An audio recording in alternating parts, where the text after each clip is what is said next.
across the street, driving by, it was suddenly all dark, whereas before it was colorful. When she realized the art was gone from the bus stop at East 3rd and Elm Tree, Laverne Zabilski called her council member, Tana Fogel. I was very concerned, especially when I get calls after 11:30 p.m. and it's constituents and people from the community that is devastated about this piece of artwork that has been taken down. At first, they thought Lexington was responsible for removing the art, but WKYT learned that wasn't the case. So it was me who asked them to take it down.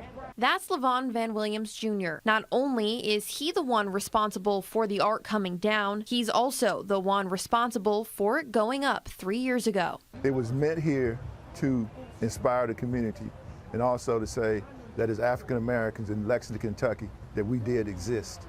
And this street is 3rd Street, and that is where, at the very beginning, is where all the businesses was. Levon says his art was meant to represent joy and history. For 3 years, he was proud his art stood on this street, but seeing it defaced hurt. To me, it lost that spiritual quality of the community, and so I asked them to take it down. But he says this display won't remain empty for long. Soon, new art will be installed, and this time it will be protected to prevent damage. In Lexington, Samantha Valentino, WKYT.